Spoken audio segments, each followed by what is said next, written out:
It's not my function to be the organizer here to make the lead, but it strikes me some of the people in the back might feel more comfortable sitting on the floor up front. No? There's lots of room up here. Just get your money going. There is lots of room. On the other hand, if you stay at the back, you can get out of here more quickly as I bore you to death.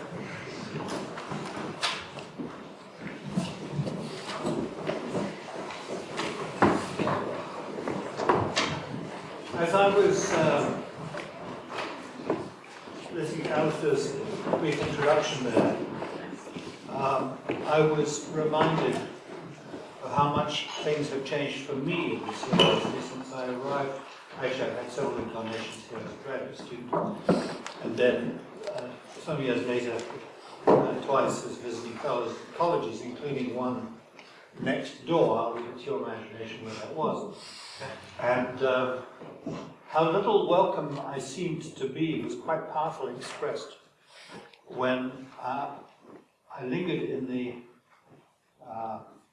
combination room, as they call it. That will tell you, those of you who are students at King's, what I'm talking about, which is a sort of faculty lounge. After lunch on my first day, reading the papers, reading the journals, as the fellows variously departed. And I thought, well, I'm left alone here with my coffee, or maybe it was my thought. I'd better get out of here. So I left into what is a covered indoor quad. And there were three gentlemen standing there in academic gowns and waterboards on. And I could not remember by which door I had entered this quad. In other words, by which door I would exit onto the main quadrant. So I took a chance, and I went for one of several doors and stepped into a broom closet. And ludicrously, I stayed in there long enough trying to debate what I should do before emerging. And I muttered something about, I'm sorry, I'm a newcomer here. And this rather mirthless character, very tall, pointed to the exit and said, I think that's the door you want. A few days later, I went to my first high-table dinner. And there was the aforesaid gentleman in the receiving line, turned out to be a master, what they call him, the provost of King's. And I said, we've actually met before. Yes, he said, yes, still mirthless, yes we have. And I said, I'm sorry, I made a bit of a fool of myself the other day. Explained a little bit about who I was, and he said, well, I'll tell you the truth, he said. Whilst you lingered in the closet, the thought came to our minds that perhaps you'd come to pinch one of our paintings. And I'm still wondering, 20 years later, whether there wasn't an element of truth in that. In short, that a journalist coming into these precincts is a little bit like certain institutions of government. For instance, the New York Times, they're on a list to be suspected of evil activity. The mafia, of course, the United States government itself, the United States Army. Keep an eye on them. Clearly, journalists belonged in that category there. Well, the fact that you're all gathered here tonight in a matter of international journalism speaks for itself. And I live in this town, just a few blocks over the way. As a matter of fact, I live in the house of a man who, till recently, was the master of Trinity. So I've become engaged in various ways with the university, and I've been able to measure how much things have changed here. It's not anywhere like the walled city it was for so long. It has engaged with the outside world. Of course, it always did through, Crick and Watson, except people who were solving a problem that was in a way that was to benefit the whole world, and that's been true. The great artists, the great writers, the great scientists in this university for hundreds of years have in that sense grappled with the world, but it hasn't always opened its doors to outsiders, and it's a pleasure to see, reading the list of contributors to the magazine, and if I may say so, looking out across the floor tonight, how many people here have come, I would guess, from the distant world and enriched this place enormously. I was having a conversation with Randy earlier, who has a personal story that's quite magical. His family comes from Gujarat. I know Gujarat, and I asked where his parents came from, and he told me that his mother came from Surat. Surat is the diamond polishing center of India. But for me, it was the epicenter of the plague when it returned to India for the first time in 100 years in 1994. And I was there based in Delhi.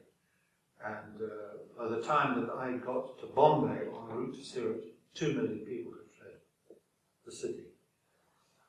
And my conclusion was I could not write about the plague without getting to Surat, but there were no trains that ran anywhere closer than 100 miles, no buses.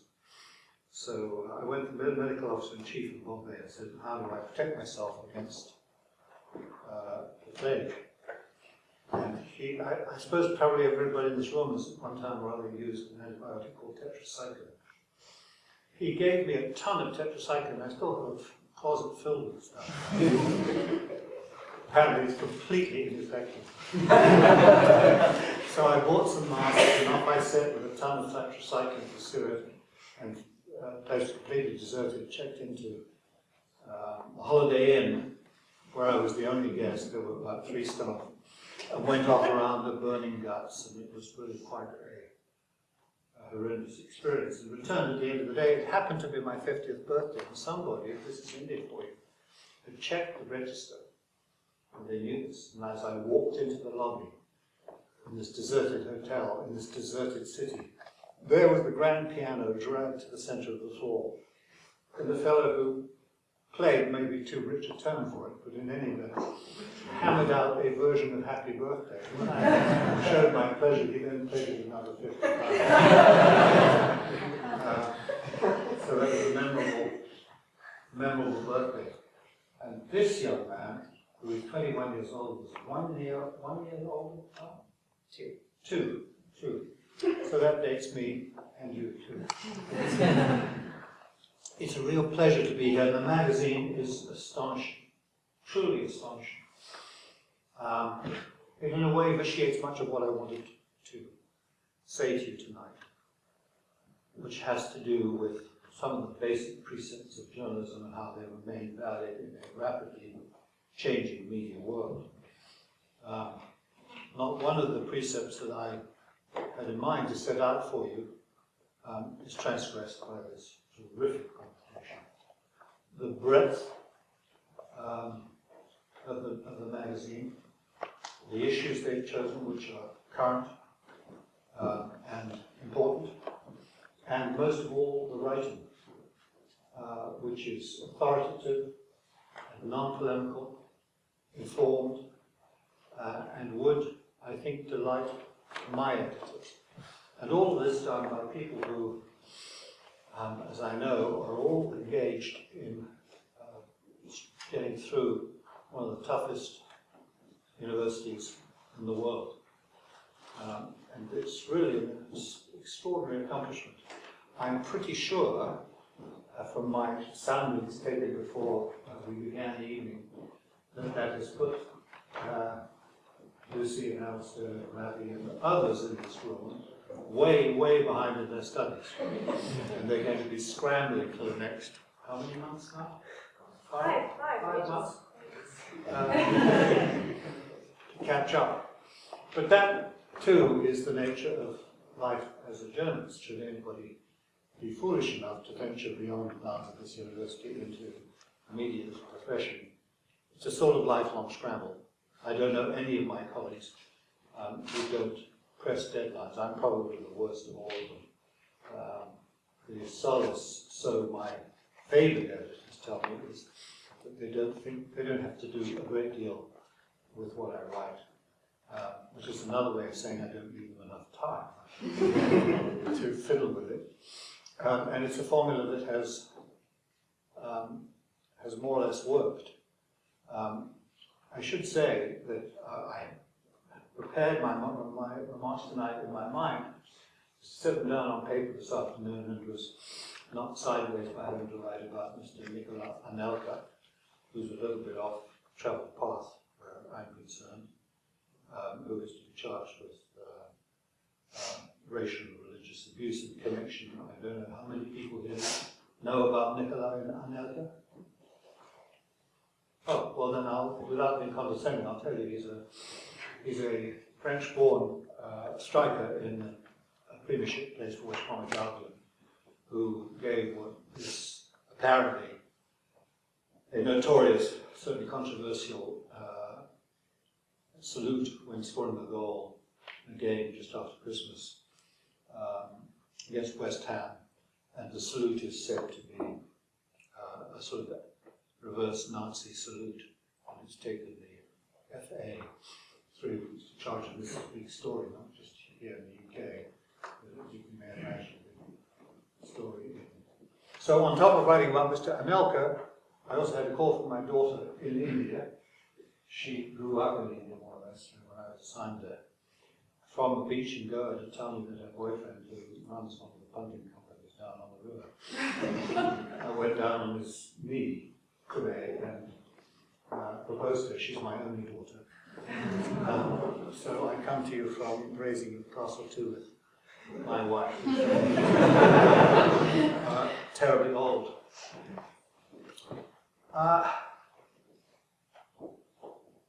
There was a daunting report on the BBC tonight having to do with the deadlines. I'm sure you all do it. Working into the night. It's too late for me, it may not be too late for you, but an American medical study has shown apparently that there is a significant correlation between working through the night or deep into the night, working night shifts, and the mid to late life onset of certain diseases, including cancer and diabetes. And I listen to this with a certain amount of chagrin. Because apparently there's no compensating mechanism. It's not as if you do it for 40 years, your body gets used to it. It doesn't, apparently, or only marginally. So I'm guessing that unless you correct yourselves, you too are doomed.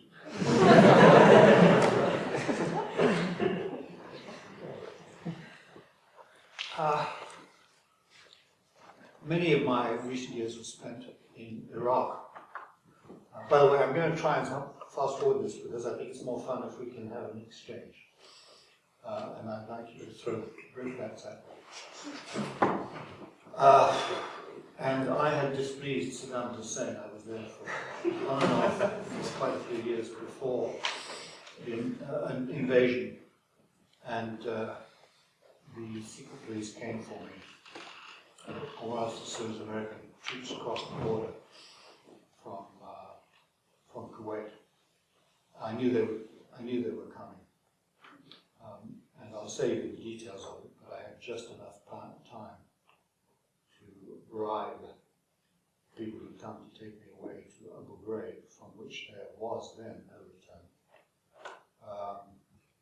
with a lot of money I had hidden in a ventilation vent, a conditioning vent, in my room, to let me get on the run. I told them, you let me go, you can get the money, but if we wait until your superior, who had gone away to check on something, I had actually told this man, this thug, you can take me away, you can do what you like, you can kill me, but you should know, which was true, that your name is already known in Washington, D.C. And the outcome of these events is foretold. Saddam Hussein is going to be overthrown, and when the United States 3rd Infantry Division arrives in this town, your name will be on a list for summary execution. Total affection.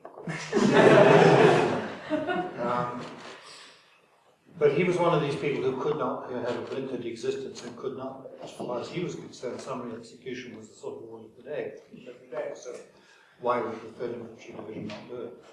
So I said, you kill me, they'll kill you for sure. And he said, you're threatening me. And I said, yes, you're threatening me too. And he went away to consider this, and I had time with the remaining thugs who seemed more interested in eating my boxes of Smarties than in anything which had to do with security of the state. And I told them there was a lot of money in the room. I would tell them what it was, a lot of money, tens of thousands of dollars. They let me go, but if the chief thug came back, of course the money would be his, not theirs. So, long story short, they let me go, and I was on the run for the 19 days, was it? It took the Marines and the army to arrive in Baghdad. So for me, the then perceived liberation of Baghdad and Iraq was very much my liberation. Before the troops, actually, when the troops were at the gates of the city, I went to a news conference, last news conference as we knew it would be, by this wonderful chap, see if I can remember his name. We call him Baghdad Bob. He was the Minister of Information. He had Coke bottle specs and always wore a ridiculous beret. And he was rather a sad figure. He ended up as a radio disc jockey in Tripoli, of all places. Anyway, by the time that he gave his news conference on a mezzanine, the open mezzanine floor of the Palestine Hotel, which overlooks the Tigris River, and beyond the river, the Republican Palace, which was Saddam's command center. The advanced troops of the 3rd Infantry Division were already on the piers leading into the river from the west side. Some of them with their boots off keep cooling their feet literally in the river, and ignoring Iraqi troops who were literally swimming away. So Baghdad Bob told us that the American Empire was collapsing on the walls of Baghdad. The US Army was in full-scale retreat, and I said to him, Mr. Minister, by this time I was pretty sure he was safe because all the security had run. To give him credit, he had stayed to the very last. I said, I think you'll find, if you look over your shoulder, you'll see that the American army was already deep into the city. As a matter of fact, we can see them from here. And of course, he wasn't about to look over his shoulder. And he said, Mr. Fisher, my middle name, common in the Middle East for people to pick up Westerners' middle names. He said, Mr. Fisher, I'm here to inform you that you are too far from reality. I thought at the time, there is the title for the book that agents in New York and London have been urging me to write. Too far from reality. What is the reality out there?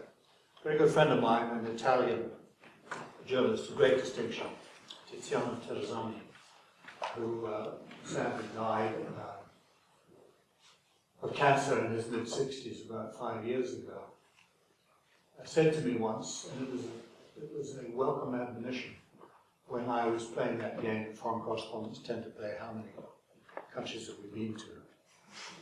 And I was by this time quite a long way north of 100 countries. He said, soberingly, John, he said, it's not where you've been that matters, it's what you bring back. So it's a question that I try and remind myself, what did I brought back from the world? I think very high on the list of things is the curse of ideology. The nastiest places that I have been to, whether the totalitarianism was of the left or the right, are places governed by a rigid ideology, usually an ideology which professes belief in the fraternity of man, in the name of which the most terrible things have happened. In a way, it's the coda of the 20th, now the 21st century. Some places where these terrible things happen, Syria, a current example, there's not a lot of ideology involved. It's just sectarian murder on a grand scale. But it's left me with a deep and abiding suspicion of ideology, and indeed of organized systems of thought. Now that's a fairly easy conclusion to reach when we're speaking about Iraq, Afghanistan, the Soviet Union, China, some of the many places I've worked. But what, and this is a sort of tentative idea that I'm still working on, what may be more relevant to us today is that I think that we too, and I speak particularly in my profession, are in danger of becoming captive to ideologies. In our case, of course, milder in form, but they do have a tremendous power in people's minds, and I think have quite a lot to do with the sort of Punch and Judy show that we see in the politics of this country and other Western countries. Some of you may know that Paxman's show before Christmas had Mr. Russell Brand, who to me has always seemed the most unappetizing character. But he struck a chord that night, which at least briefly sent wide ripples when he talked about how public discourse, political discourse in particular, is conducted, my words not his, in a sort of binary fashion, which doesn't relate to the experiences or the aspirations of most ordinary people. It's a sort of like a Punch and Judy show, if you will. I recall Paxman saying on 16 nights that they had had a mailbox greater than they had had in years on any subject. Well, I think there is a danger in the world, particularly in the age of the internet, of something of the same happening to the media. The internet, of course, has completely revolutionized our business, and in many, many ways for the better. It's meant that people like I, just to speak of practical things, have gone from a daily deadline to being a 24-hour reporter, which means if there was ever any hope that I was going to break away from the all-nighters, it disappeared with the internet. But it's not all good news. There is a tremendous babel of opinion on the internet. And the good news is, in a time of a lot of bad news for the newspaper business, is that it makes us, I think, ever more relevant than we were before. I think people are predicting the failure of the newspaper, the disappearance of the newspaper ever since I had my first newspaper job working my summers in local newspapers, which I enjoyed more, I have to say, than any hour I've ever spent in the University Library. I'm standing here before you now without a PhD.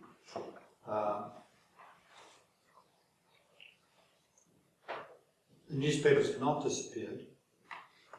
In the 60s, it was television that killed the newspapers. Actually, in the 70s, 80s, and 90s, my newspaper, it wasn't alone, had the most profitable years of its 150-year existence. More recently, it's been the internet that's going to kill us. After some very, very difficult years of shrinking circulation, shrinking advertising, shrinking profits, the New York Times has, I think, turned the corner. We're all a little bit hesitant to say that, but we are making money. For those of you who look at what we do on the internet, I think we're offering, although we now charge for it, tremendous value for money. And we can see, perhaps not the sunlit upland I would hope for, if I'm ever going to be able to retire, but certainly a secure and quite prosperous future. But this has come along with something of a fashion, particularly amongst people of your generation entering our business, who I think want them more. And I'm speaking under caution here because it would be better on a matter so serious if I'd had time to write this. But I've always thought of my role as that of an explorer. Somebody who goes into distant or relatively unknown lands and discovers things and brings those things back. There is a tendency, I've remarked it, across our profession in the last 15 years or so, not to want to be an explorer so much as a missionary, to bring enlightenment to foreign lands. How often have I heard it said, I want to change the world. It wasn't only the Russia, Stalin, Khrushchev or Brezhnev, the China of Mao, the apartheid of John Forster, that was in the grip of ideology. There's a risk that ideology, polemical thinking, not recognized as such, can also corrupt the enterprise on which I am engaged, which is journalism, but also other enterprises in the public domain. So I think it's well worthwhile thinking about this and setting out to be an explorer, but not a missionary.